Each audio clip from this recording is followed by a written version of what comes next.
A broken single dad, stopped at a laundromat late at night. And met an abandoned elderly couple with nowhere to go. I took them home, thinking it was just for a night.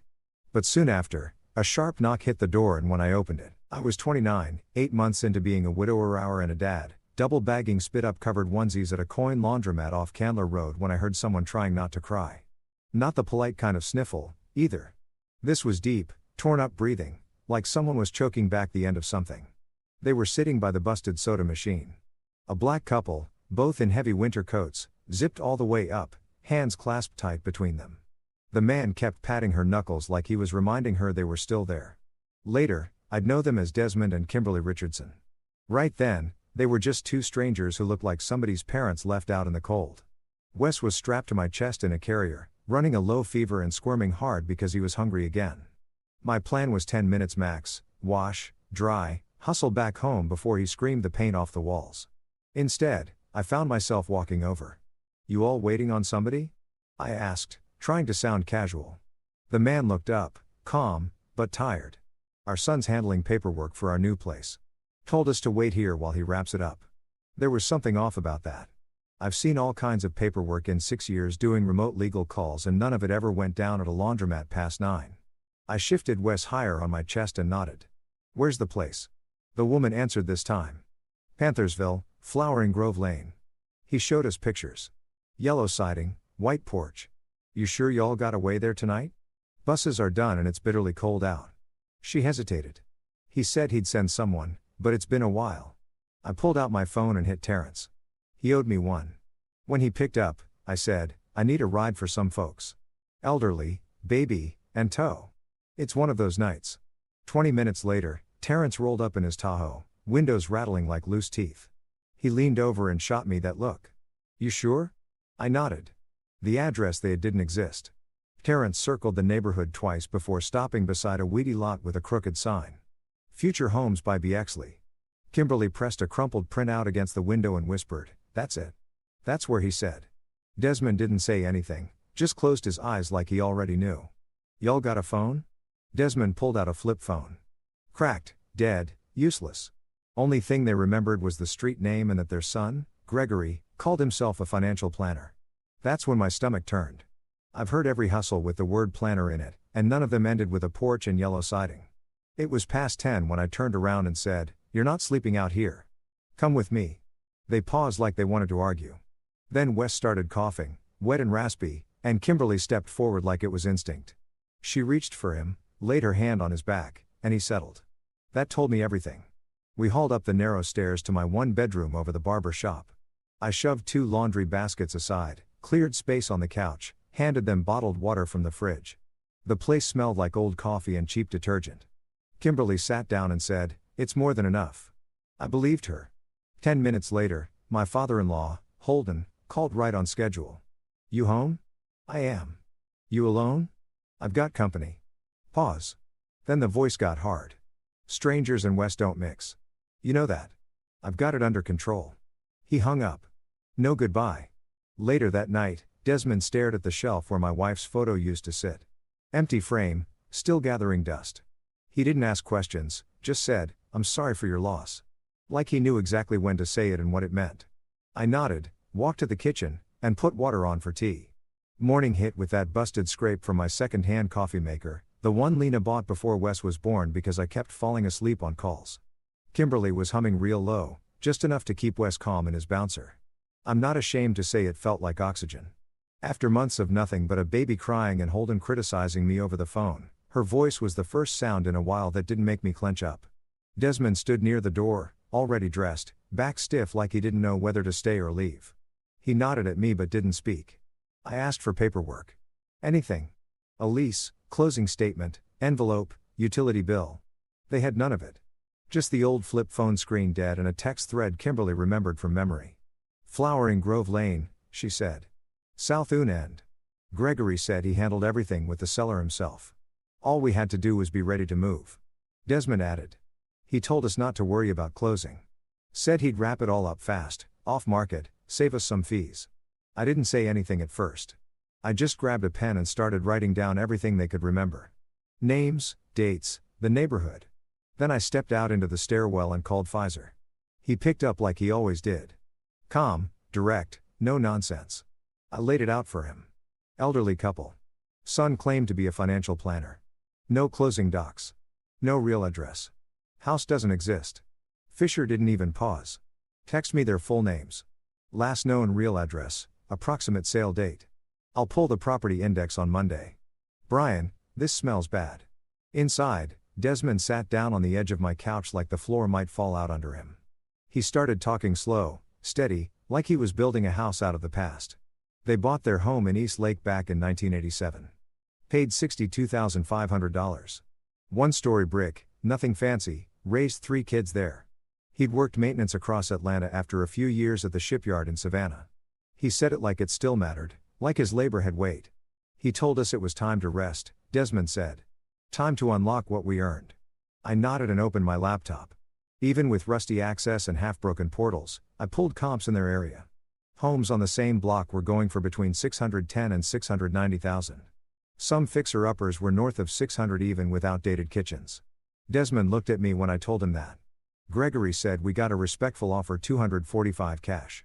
Said he put that and a home equity line over $400 total into investments, something long-term and tax-advantaged. My throat went tight. Did you sign anything? He said he had it handled. Said it was safer that way. We didn't talk much after that.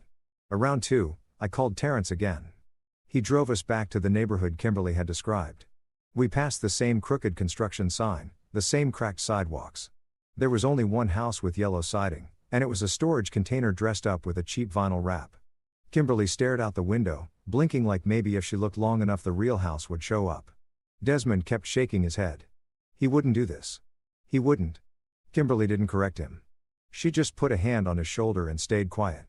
Back at the apartment, Holden showed up uninvited, walked in carrying a foil pan like a peace treaty he didn't mean to honor.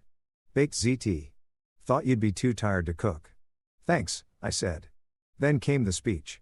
You need to think long term. Strangers and babies don't mix. Lena would have wanted I cut him off. They're staying a couple nights. That's it. You sure about that? He looked around like the place already smelled different. Not if you want my help. You know how tight things are. You really want to gamble that? He left with the kind of finality that made my teeth grind. Later that evening, my landlord knocked. Mr. Ashford, Vietnamese guy in his 60s with a limp from some accident he never talked about.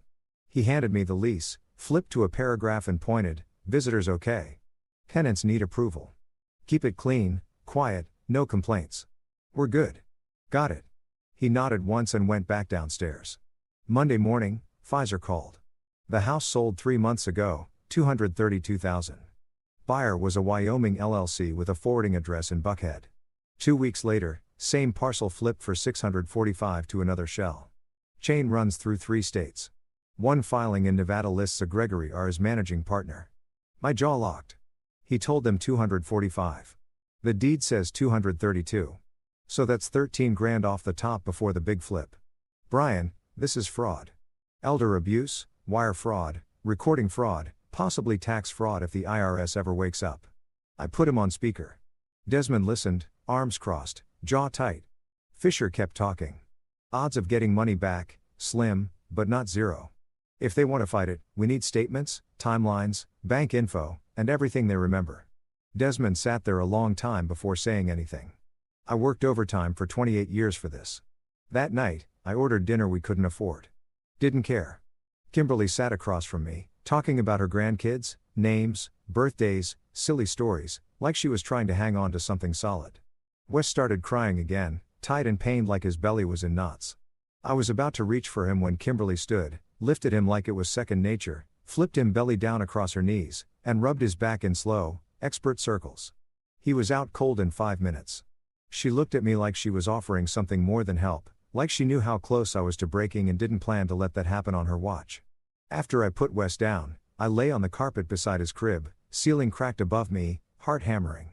Gregory knew every door to close, but he didn't know how many of us were still willing to knock them open again. The next morning, my phone rang at exactly 7:12 in the morning. Holden's timing was always surgical. He liked to catch me off guard, still groggy, before the baby cried and before I had a chance to think. I sat down hard on the armrest because my knees had finally quit. I looked at her and she looked back like, "What? This is just life." I ran the numbers in my head again. Cheapest daycare within bus range was $1,180 a month. My remote legal gig expected me headset on from 9 to 6. Sounding professional while pretending I wasn't raising a baby in the same room. Without Holden's backup, his money, his babysitting. Because if the wrong person asks questions, even 3 people helping each other can look like a crime. That night, Holden knocked. I didn't even have to open the door all the way before he looked past me, saw Desmond standing at the stove, and stepped back. "This is the last time I come here if those people stay," he said. He set down a grocery bag, diapers, and formula, nothing else, and kept his hand on the doorknob. "I appreciate the help," I said flat. "You sure about this?" he asked, eyes darting over my shoulder like he was expecting to see a crack pipe or a gun. "We're fine." He didn't say goodbye. Didn't even look at Wes. At 2:30 in the morning, Wes woke up colicky again. I pulled him from the crib and started the usual routine. Walking, bouncing, shushing. Kimberly appeared within seconds, tying her robe, already humming like this was some kind of fire drill she'd run 100 times. We sat together on the couch, her rubbing his back in slow circles while headlights from passing cars sliced across the wall. At one point, Desmond came out, handed me a glass of water and said, "You're doing fine, son." That hit harder than it should have. Tuesday morning, I logged in and put on my headset. Back-to-back calls about probate law, transfer on death accounts, power of attorney forms. Between calls, I peeked down the hall. Kimberly had Wes on a tight routine by noon. Diaper changes, feedings, naps, tummy time. At 6:10, I walked out to the smell of garlic, greens, and cornbread. Desmond stood at the stove, apron on. Kimberly was setting plates. Wes was dozing in his bouncer. Desmond said grace before we ate. I didn't stop him. By Saturday, things had shifted. My hallway floor didn't creak anymore. Sink didn't drip. Freezer had labeled containers. I went through every drawer and cabinet, organizing what I could. Then I opened a new folder in the fireproof box and labeled it guardianship possible because somewhere in the back of my head, I knew the state might come knocking one day and I'd need to show exactly how we ran our house. Sunday morning, I woke up to a kitchen that already smelled like coffee. Desmond was sitting with Wes on his lap, pointing to a paper about tomato planting. Kimberly was writing something on the grocery list and humming again. Nobody gave speeches. Nobody said anything about family or second chances. They just acted like people who'd lived together forever. And that's how it started. The next call from Pfizer came fast. His voice clipped like he was trying to hold a live wire with one hand and flip pages with the other. "Brian, I've filed formal complaints with the DA and the Financial Crimes Unit. Gregory Shell transferred the sale funds to another LLC out in Nevada. Then it jumped into a crypto exchange I'm not naming on a recorded line. This wasn't sloppy. This was deliberate." I braced the phone between my shoulder and ear while balancing Wes on one hip and stirring instant oatmeal with my free hand. "How bad is it?" "Bad. There are 3 other seniors 2 counties over. Same signature block. Same notary stamp floating around like a ghost. I'm trying to get subpoenas on that notary's logbook. If a judge hears me, we can start pulling real evidence. And me? You're going to be the point of contact." I didn't flinch. "Then I'm in." He paused. "You sure?" "Yeah. Let's get it done." Thursday morning. The knock on the door was sharp and official. I didn't need a badge to know this was real. Stella Hill from Adult Protective Services stepped inside wearing no nonsense. Black slacks, flat shoes, tablet under one arm. She walked with the kind of quiet that told me she'd seen worse than whatever she thought she'd find here. She started right in. Asked to see the bedrooms, the bathroom, the fridge. No chit-chat, no fake pleasantries, just business. She made notes on everything. Kimberly stood to the side and answered every question clearly, even the uncomfortable ones. "How often do you fall?" "Almost never." "What medications are you both on?" Desmond answered that one. "Blood pressure, cholesterol, vitamins. We take them at breakfast every day." "When was the last time you went to a doctor?" 2 weeks ago, I said. "Checkups. I keep all the visit records in a binder." "You want it?" She nodded. I didn't try to sell our situation. I just handed over the binder along with the printouts of our meal logs, repair logs, and the written agreement Desmond and Kimberly signed with me. I showed her the baby gate at the top of the stairs, the outlet covers, and the weekly calendar taped to the fridge. She didn't smile, didn't frown, just made more notes. She asked about the fire extinguisher. I pointed it out, mounted on the wall near the kitchen. She checked the tag. 3 years expired. "Noted," I said. "I'll replace it today." She didn't comment on the baby monitor on the shelf or the list of grocery prices stuck to the cabinet with magnets. But she saw them. Finally, she said, "We received an anonymous call claiming unsafe housing conditions and possible elder exploitation." My stomach didn't drop. I was already there. Did the call come from this area? Henry County. That was all I needed to hear. I didn't say Holden's name, but the area code alone said enough. My jaw locked, the way Lena used to say, gave me away every time I was about to argue with someone in public. Stella closed her tablet. "We'll be in touch." When she left, I poured coffee into the chipped blue mug I always used when I felt like I was treading water. My hand shook just enough to splash a few drops onto the counter. Desmond leaned against the wall, arms crossed. "It's not like we're hiding," he said. "No, but people confuse help with control, so we follow the rules. We make a record." That afternoon, Mr. Ashford tacked a laminated notice on the hallway corkboard. Reminder: occupancy limits and visitor restrictions are in effect under Section 7 of all leases. I didn't let it sit. I knocked on his apartment door and handed him Stella's card. "We're under APS review. Everything's documented. No noise, no drama. I'll keep you posted." Ashford looked at the card, then at me. "No parties, no problems. Landlord language for don't make me pick side." "Thank you." That was it. But it meant something. That night, I sat on the edge of my bed, staring at an empty text bubble I almost sent to Holden. I wanted to tell him everything about the report, the visit, how I wasn't stupid for trusting people he wouldn't even bother to learn the names of. Instead, I called Pfizer. Are anonymous call records discoverable? Maybe, if it's relevant in a criminal or civil matter, needs a protective order. You think this one will be? I looked at the open binder on my lap full of meal logs and receipts and said, "It will." We kept pushing forward. I handled my calls. Kimberly handled Wes. Desmond fixed a leaking pipe under the sink with nothing but a bucket and 3 zip ties. The place ran like a tight little ship. One night after Wes went down, I stood in front of the dry erase board and started writing. I listed my work hours, call blocks, and grocery runs. I drew lines for naps, meal prep, and emergency contact info. Then at the bottom, I wrote in red, "We decide together." I circled it and put the marker down because if someone came asking again, I wanted it in plain sight. This wasn't chaos. It was order. It was family on purpose. Fisher laid it out over the phone like a contractor explaining a complicated roof job. "Temporary emergency limited guardianship by consent," he said. "Narrow scope, 9 months, time boxed, paired with a durable healthcare power of attorney and a supported decision-making agreement. It's the cleanest legal shield you're going to get without a war." I was pacing in the kitchen, phone to my ear, stirring powdered formula with one hand while Wes grunted in his bouncer. "That's a lot of responsibility." "It is," he said. "It also makes you more exposed to a challenge if anyone decides to contest it, but it gives you standing. Right now, you're just the guy with the couch. You need to be the guy with the paperwork." After Wes was down, I sat Desmond and Kimberly at the table. No warm-up, no preamble, just the question. "Do you want me to do this? Do you want legal protection so no one can come in here and take you out of this house unless it's your choice?" They looked at each other, same way they always did when it mattered. Desmond gave a little nod first. Kimberly followed. Desmond said, "We trust you." Kimberly added, "Make it official." That was all I needed. We filed at the DeKalb County Probate Court. I filled out the forms in triplicate, handed over our logs, and stapled every grocery receipt and printout like I was building armor out of documentation. My employer faxed a letter confirming my remote status and my current work metrics. Stella submitted a report. No abuse observed, stable home routine, minor hazards noted and addressed.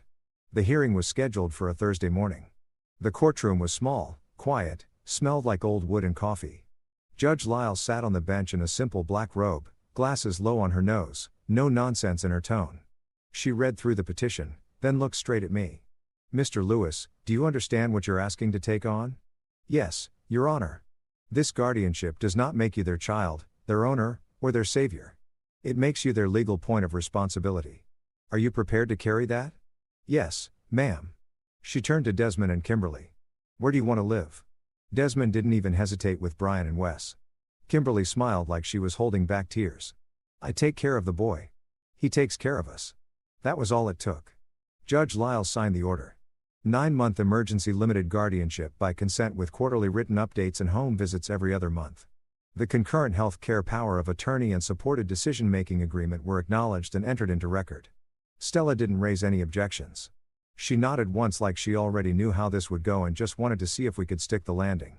Outside the courthouse, I saw Holden standing on the sidewalk. He didn't come in, but he made absolutely sure I saw him. "You're in over your head," he said. I didn't answer.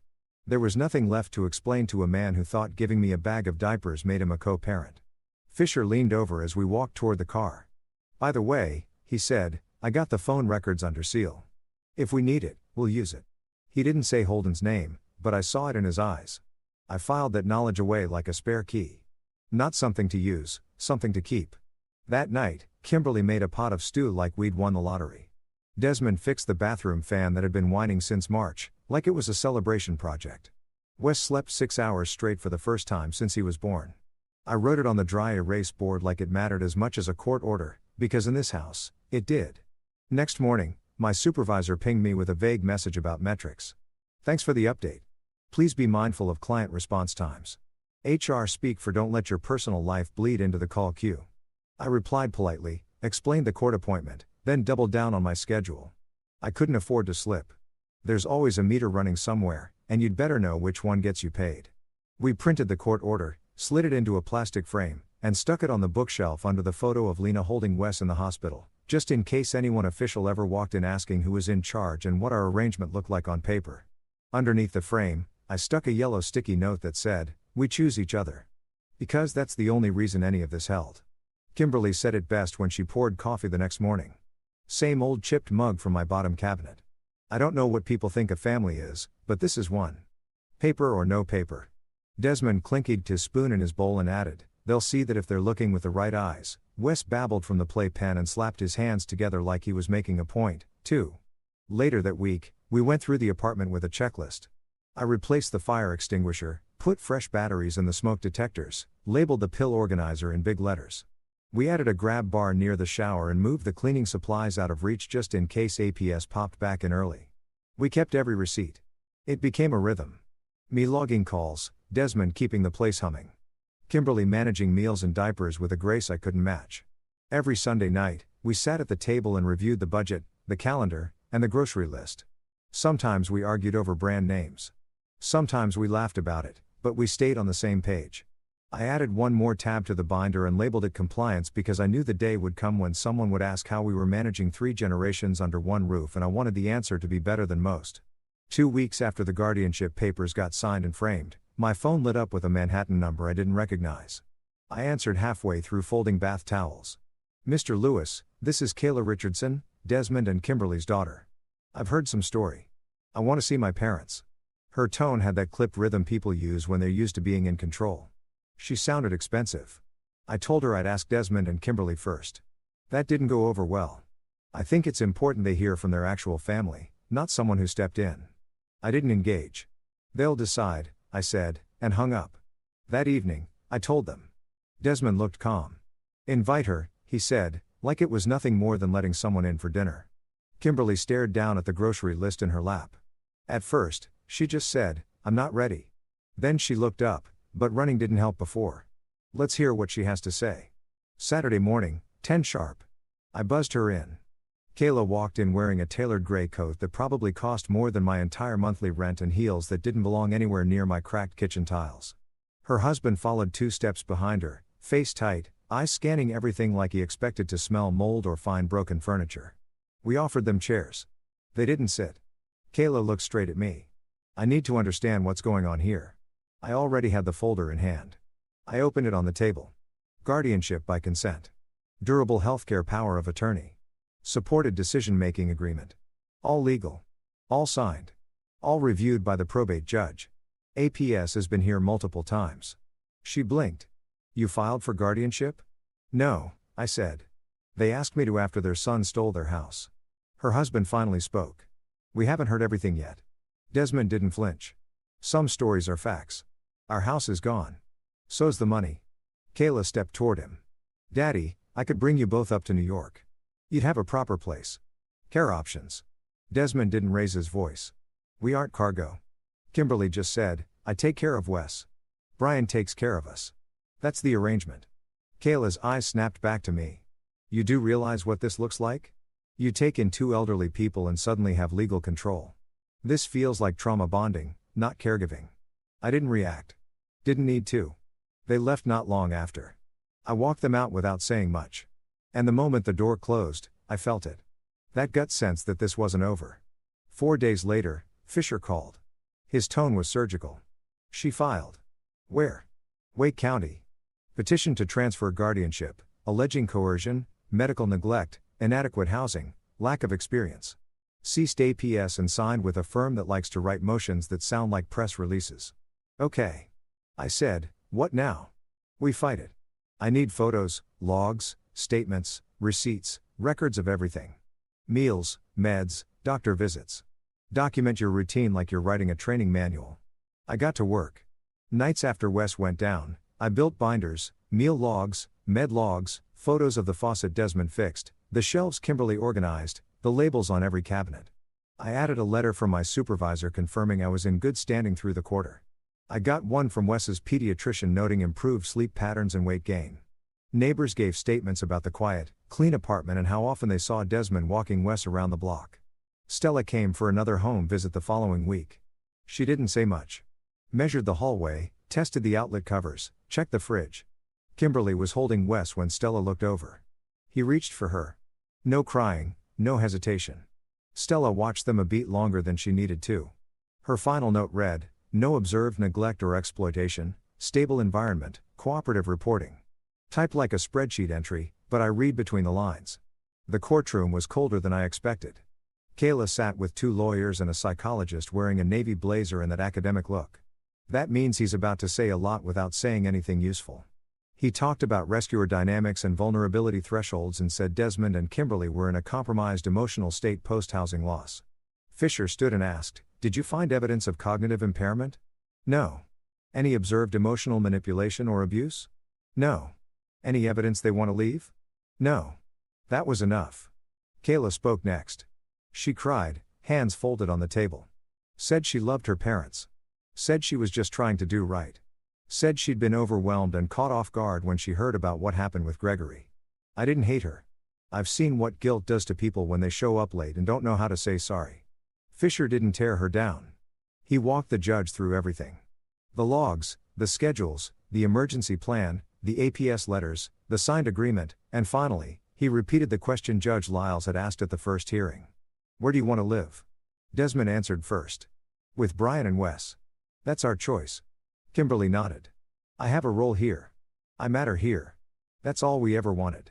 Then came the twist. Fisher pulled out a sealed envelope and handed it to the clerk. Your Honor, with permission, I'd like to submit phone record documentation we obtained under protective order. Lyles waved it forward. Pfizer continued.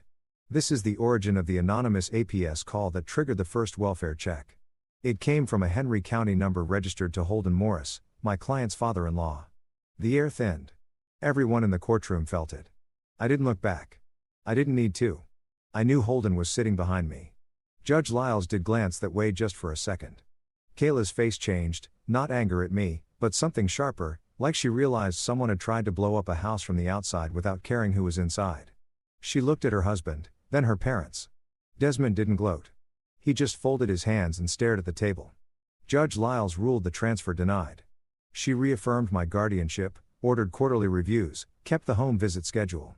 Then she looked right at Kayla. Distance does not equal care, and not showing up doesn't disqualify someone from being family. But showing up late means learning to follow, not lead. Outside the courthouse, Kayla stood beside me while her husband waited at the car. She said, I was wrong about you. I shrugged. You were scared. So was I. I'm going to try to be better. I hope you do. This world's already hard enough. That night, Holden called. I didn't pick up. His message said, I only did what I thought was right for Wes. I deleted it. Sometimes the only revenge you need is a quiet house and a locked door he doesn't have a key to. The job offer came out of nowhere. A recruiter from a mid-size Raleigh firm reached out through LinkedIn. Client intake and compliance work, fully remote, flexible scheduling. Salary that made me stop and reread the email 3 times. Benefits I didn't think people like me got: caregiver support stipend, FMLA aligned leave, quarterly wellness credits. I forwarded it to Pfizer and asked if it looked legit. He replied 5 minutes later. This is the kind of boring paperwork that saves lives. We packed the apartment in 4 days. I emailed Stella the forwarding address and filed for guardianship registration in North Carolina under WAGPIA, the Uniform Adult Guardianship and Protective Proceedings Jurisdiction Act. I had to look up what all those letters stood for twice. We moved in early fall into a tan rental with chipped siding and a backyard full of bald patches and possibilities. The swing set was secondhand. The tomato cages rusted, but it was ours. 30 days after we arrived, the Wake County Court accepted our filing and converted the DALB emergency guardianship into a standard limited one with the same scope and schedule. Quarterly updates, home visits every other month, no surprises. Within the first week, the church ladies on the block dropped off casseroles and banana bread like we'd been voted into a club.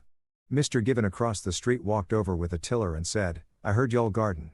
Then left it without asking names. Kimberly found a book group at the public library that met every Wednesday. Desmond stumbled into the community garden behind the fire station and by the second meeting was running the tool shed. Wes started saying gamma and throwing himself into Kimberly's arms like she was the sun. When I saw that, I stepped out on the porch and blamed the pollen in my eyes, even though it was October. We met Susan at Wake Med after Desmond's blood pressure spiked from stress during a grocery run. He'd gone pale and dizzy in the bread aisle, and I drove him straight in. She was the nurse in triage, calm, even sharp. Asked about his shipyard years in Savannah like it was the most interesting thing she'd heard all month. She walked Desmond through breathing techniques, adjusted his meds without fuss, and told him to watch his salt. I told her our situation, guardianship, grandkid, legal mess, old grief still in the walls. She didn't flinch, just nodded and said, "Sounds like you're doing more than most people who claim to have it together." We kept it slow. A few dinners, some long walks, nights where she helped cut Wes's food into bite-sized pieces without making a show of it. She asked Kimberly about her favorite hymns, let Desmond explain his tinkering rituals with anything that buzzed or blinked. She never talked down, never danced around. She treated them like the point, not the obstacle. Then Holden filed for grandparent visitation. Claimed I was alienating him from Wes. Claimed I'd made unilateral decisions without proper familial involvement. Mediation was required by the court. Pfizer was ready with the sealed phone records from the Georgia case.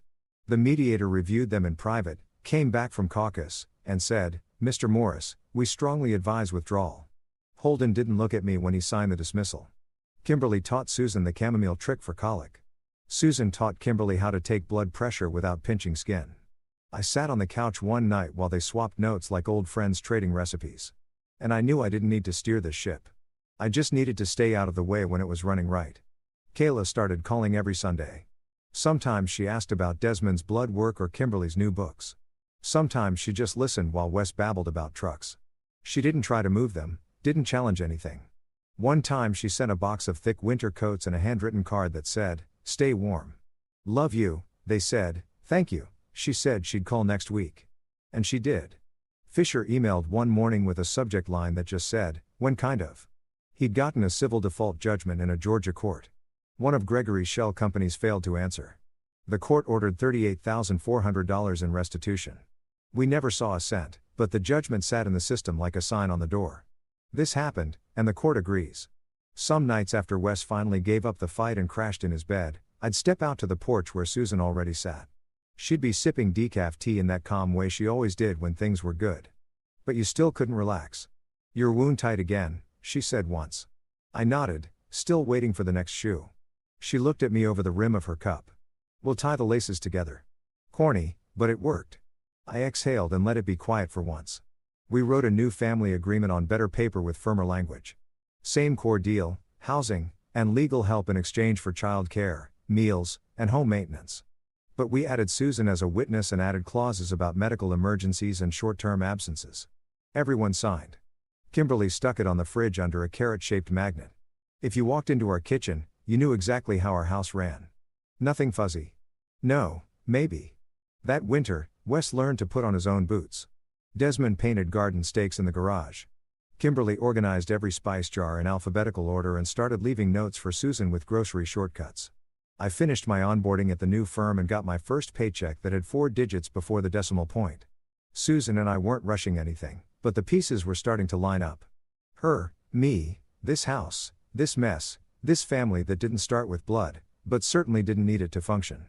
We weren't saving the world. We were just keeping a steady routine, taking turns, and making sure everybody had a warm meal and a reason to wake up the next day. That's more than most people get. Desmond collapsed in the garden on a Tuesday afternoon. 1 second he was laughing with Wes over a crooked tomato cage. The next he was face down in the dirt. No warning, no sound, just gone from upright to not. I called 911 before I even finished saying his name. EMS was fast. 3 medics, efficient and calm, like they'd done this drill 1,000 times. Kimberly rode up front and I followed in the car. Wes strapped in the back seat, holding a stuffed rabbit like a lifeline. The cardiologist laid it out straight. Severe coronary artery disease. 3 blockages. A bypass recommended. Survival odds are in the mid-60s, he said. And it didn't matter how soft his voice got. 60% means nothing when the person on the table is your whole house's foundation. The kids showed up quick. Kayla flew in from New York on a red-eye. Gary drove over from Durham and Cynthia came up from Columbia with her suitcase still half-zipped. Nobody yelled. Nobody argued. Susan kept the tone calm and the questions practical. I signed the admissions as legal guardian. They signed the family consents. The surgeon came in, shook everyone's hand, and said, "We proceed in an hour." 6 hours later, the nurse came out with that sentence everyone waits for and fears in equal parts. He made it. Susan counted respirations while they wheeled him past, explained the machines and tubes, and how the sedatives would wear off slow. Kimberly sat in the corner clutching a rosary a neighbor had pressed into her hand. I didn't pray. I haven't since Lena died, but I didn't stop her either. Recovery was slow. Hospitals are made of clocks and wires and second guesses. A month passed in beeps and blood draws. Susan coached his breathing like a drill sergeant with a soft voice. I learned drug names that still twist my tongue. Wes colored tomatoes and drew smiley faces on index cards. We taped them to the whiteboard. Every nurse mentioned them.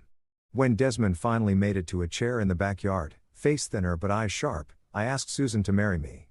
No kneeling, no ring, just my voice and her hand and the truth. I'm not trying to make something pretty. I just want to name what already is. You belong here in the mess. If you'll have us, say yes. She said yes like she'd already decided days ago. Then she hugged Kimberly first like she knew who needed the anchor. We held the wedding 2 weeks later right there in the yard. Nothing big. Desmond sat in a folding chair near the tomatoes. Kimberly wore lavender and held a bouquet the grandkids and Susan picked from the garden. Gary grilled. Kayla made playlists. Cynthia wrangled the toddlers. Nobody said anything about blood or obligation. People just showed up and that was enough. I mailed Holden an announcement. Photo of Wes and a little bow tie tucked inside. He texted back one word, "Congratulations." That was the end of it, and that was fine. 3 months later, Susan called me into the bathroom and held up a stick with 2 pink lines. I sat on the edge of the tub like the air had been punched out of me. She looked nervous until I laughed and said, "All right, then. Guess we build again." Dr. Q said it was a girl. We named her Ingrid after Susan's grandmother on her mother's side. Not Lena's name, not her place. That wasn't the point. We were building, not replacing. Kimberly cried. Desmond got out his graph paper and started sketching plans for a cradle. Wes ran laps around the kitchen, shouting, "My sister." Like he just won a prize he had no idea how to handle, but loved anyway. Ingrid came on a quiet morning in spring. Susan slept while Kimberly rocked the baby in the front room, humming that low hymn she always defaulted to when things were just too big. Desmond ran his fingers over the cradle rails. They were sanded smooth and curved like a boat hull. He said, "That'll hold." And I knew he wasn't just talking about the wood. The house changed again. Noisier, tighter, full. Susan went back to shifts after 8 weeks. And I shifted my headset hours to early mornings and late evenings. Kimberly kept a wall calendar that could have run air traffic control. Desmond became the baby's personal mechanic, adjusting her seat buckles, fixing loose buttons, muttering boat stories into her ear while she giggled like she understood every word. I'd tuck Wes in, rock Ingrid to sleep, and sit on the porch like a man who had finally run out of emergencies. Some nights I'd say, "We did all right today." Susan would say, "We did." And that was all I needed. It started with small things. Kimberly putting salt in her tea, asking me twice if it was Tuesday when it was Saturday. Calling Wes Darrell, a name none of us knew. Then one morning, she looked straight at me and asked where Brian was. I said, "Right here." And her eyes watered before she smiled and said, "Well, you look taller today." The doctor didn't sugarcoat it. Early stage Alzheimer's, progression unknown, could be slow, could be sudden. We needed to prepare the house and ourselves. We labeled everything. Cabinets, drawers, pill containers. Susan made big laminated calendars with color-coded stickers. We added a daily walk to the routine. Some mornings, Desmond just stood in the kitchen holding a mug like he'd forgotten why he came in. Susan started writing short notes that began, "Hi, Kimberly, it's morning," and taping them to the fridge. Good days still came. She beat me at cards more often than not. Laughed until she cried over some joke Wes made with a banana peel. Then there were days she stared out the window and didn't recognize the garden she once ruled. One afternoon, she wandered halfway down the block before Desmond found her. He didn't panic, just walked beside her, talking soft like it was any other Tuesday. She died in her sleep on a Sunday. 78 years old. No drama. Just didn't wake up. The church ladies filled the yard. Desmond wore the same jacket from our wedding. Kayla stood beside Susan holding Ingrid, who had no idea what was happening, but smiled anyway. Gary and Cynthia flanked their father and didn't say much, but their arms stayed tight around him the whole time. Afterward, the house got quieter than I liked. Not empty, just hollow. Desmond moved like a man carrying a heavy box with both arms, careful, slow, never asking for help. He still watered the tomatoes, still wiped the counters, but the pace was different. Then 2 years after we buried Kimberly, 7 years after Gregory went down for the fraud, he showed up. It was a Tuesday again. He stood on my porch in a worn gray shirt and jeans that didn't fit right. Gaunt, grayer, eyes dull but focused. He said, "I'm not here to beg. I just need to say it to them, not to you. I know what I did. I could have closed the door. Believe me, it crossed my mind. Instead, I told him, wait here." Desmond was at the table teaching Wes how to flip pancakes without scratching the pan. I said the name. The spatula dropped and the air changed. He didn't speak, just nodded and followed me out back. We sat them on the porch, gave them space. Susan stayed inside. I didn't eavesdrop. I watched faces. I saw pain, anger, a pause so long I thought someone might walk off.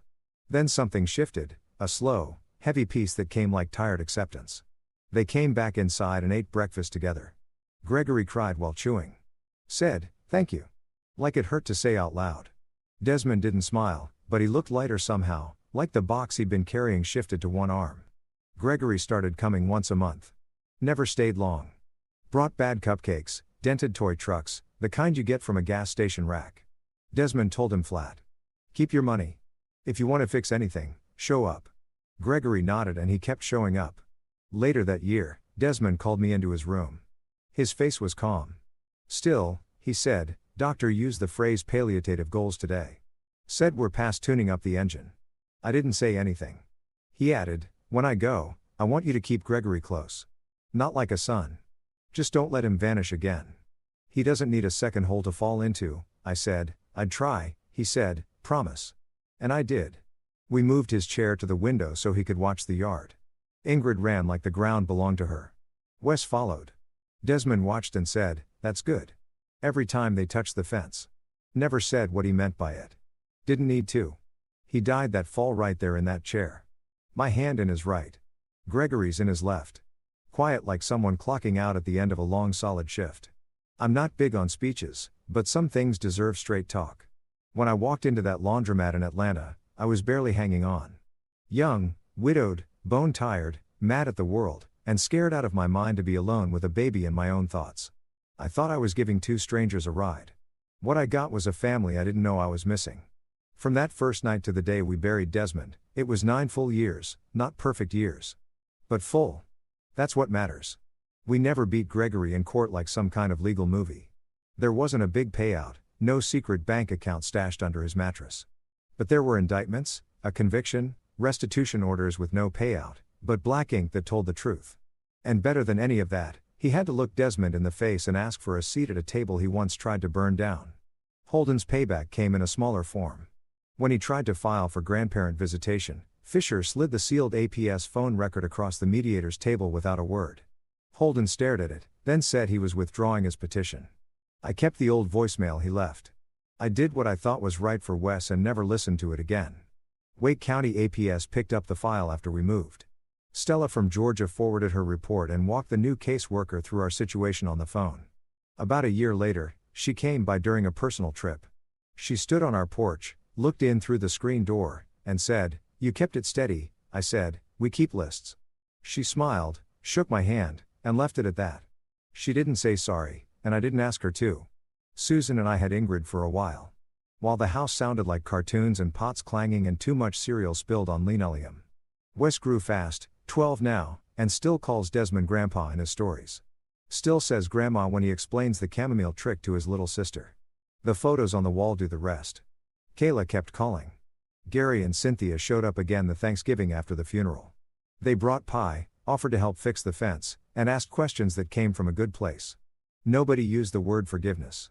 They just started showing up. And that's how healing really starts. You want a lesson? Here's mine. Blood matters, but showing up matters more. Legal papers matter, but soup at 6 o'clock matters more. Revenge feels big at first, but restoration is the thing that lets you breathe again. I can still smell that stew Kimberly made the day we got the guardianship signed. I can still see Desmond's hands tightening a hinge on the bathroom door without being asked.